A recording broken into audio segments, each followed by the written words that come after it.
शुरू होती है फ्राइडे द 13 को। हम दो डिटेक्टिव्स को देखते हैं जो एक लड़के से अभी हाल ही में हुए एक मैसेकर के बारे में पूछताछ कर रही थी, यानी कत्लेआम के बारे में। ये लड़की उस मैसेकर से जिंदा बचकर निकली है, इसलिए पूरी कहानी जानने के लिए हमें पीछे जाना होगा। मैसेकर एक आर्केड में हुआ था जहाँ गेम्स वगैरह खेली जाती है।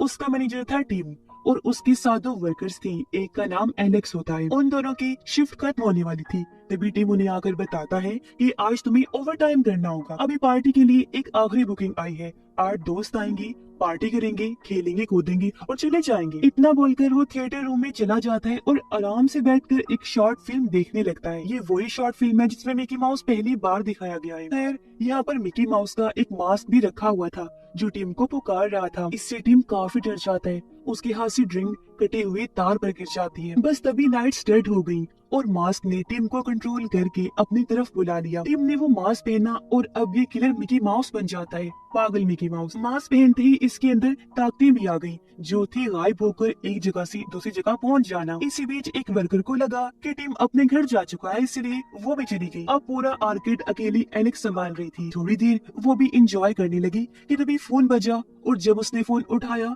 तो कोई नहीं बोलता। असल में टीम यानी मिकी उसके साथ खेल रहा था। उसे सीटी बजने की आवाज सुनाई देने लगी, जिसका पीछा करते हुए वो मिकी तक पहुंच जाती है, जो कि जंजीरों से दरवाजों को लॉक कर रहा था। उसे देखकर एलेक्स वापस भाग गई तो उसके दोस्तों ने उसे हैरान कर दिया, उसे सरप्राइज देकर। ये वही 8 दोस्त थे। दरअसल इन्होंने एलेक्स की बर्थडे पार्टी के लिए बुकिंग की थी। हालांकि एलेक्स का बर्थडे अभी कई हफ्तों बाद था, फिर भी ये दोस्त हैं और जिसने पार्टी अरेंज की वो है मार्कस, क्योंकि ये बचपन से ही एलेक्स को पसंद करता है।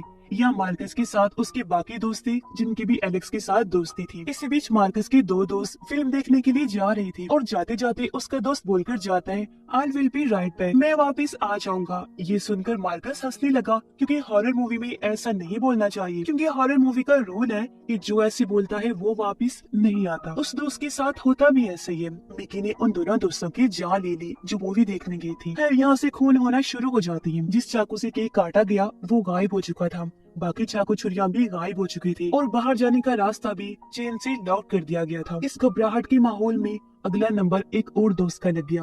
मिकी ने उस पर भी अटैक करके उसकी जान ले ली। फिर इसके बाद मरने की बारी आई फीमेल फ्रेंड की, लेकिन वो बच गई क्योंकि उसके हाथ में टॉर्च थी। मिकी टॉर्च की लाइट से डरता है, उस लाइट में वो गायब नहीं हो सकता। वो उस लड़की से दूर भागा तो दूसरी फीमेल फ्रेंड उसके पास आ गई। मिकी ने दूर से चाकू झटका तब उसके ऊपर खून फेंक दिया, जिस वजह से वो मरी नहीं, टाइम पर भाग जाती है। इस बीच मार्कस और एलेक्स का प्यार मोहब्बत भी बढ़ रहा था। उनकी दोस्त ने जाकर बता दिया कि मामला थोड़ा सीरियस चल रहा है, यहाँ बहुत बड़ी गड़बड़ है। ये सुनकर एलेक्स ऑफिस में गई पुलिस को फोन करने के लिए, लेकिन कंप्यूटर पर भी मिकी ही बैठा हुआ था। फोन किया तो वहाँ भी वही बोल रहा था और लोगों को मारने के लिए वो साथ वाली बार में भी पहुँच गया। लोगों के पास एक एक करके उन्हें भी मारकर फिर से वापस आ गया। फिर गया एलेक्स के दोस्त के पास जो अपनी धुन में ही मगन राइड पर बैठा हुआ था, पर तभी मिकी उसे गोल गोल घुमाकर राइड के चक्रों में फंसा देता है। एलेक्स, मार्कस और उनकी दोस्त को 2 दोस्तों की लाशें मिल चुकी थी, जिन्हें देखकर इतना तो क्लियर हो चुका था कि अब यहाँ से निकलना बहुत जरूरी हो गया है। और सबसे जरूरी बात की अलग नहीं होना। एक फीमेल फ्रेंड बड़ी आराम से VR गेम खेल रही थी, तो मिकी माउस आकर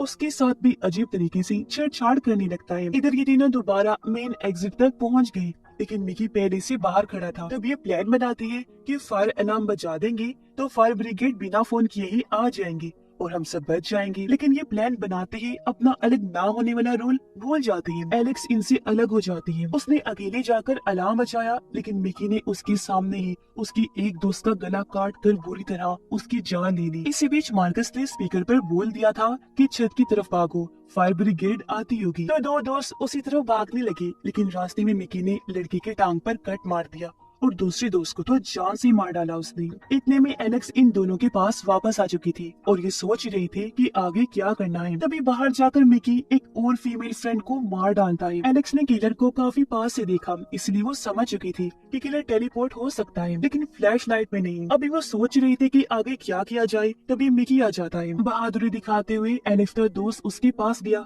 जाहिर है उसकी मौत तो पक्की थी। मिकी ने उसकी भी जान ले ली। एलेक्स ने फौरन मिकी पर टॉर्च मार दी, पर इस बार मिकी ने कुछ अलग ही करके दिखाया। भागने की बजाय उसने हमला करके उस टॉर्च की लाइट को रेड कर दिया और एलेक्स की गर्दन उड़ा दी। और सबसे बुरी मौत यहाँ एलेक्स की हो गई। और अब मिकी 1-2 दोस्त जो बचे हैं उनको भी नहीं छोड़ेगा मौत की नींद सुला देगा। और इसी हॉरर भरी एंडिंग के साथ ही ये कहानी इधर ही खत्म हो जाती है।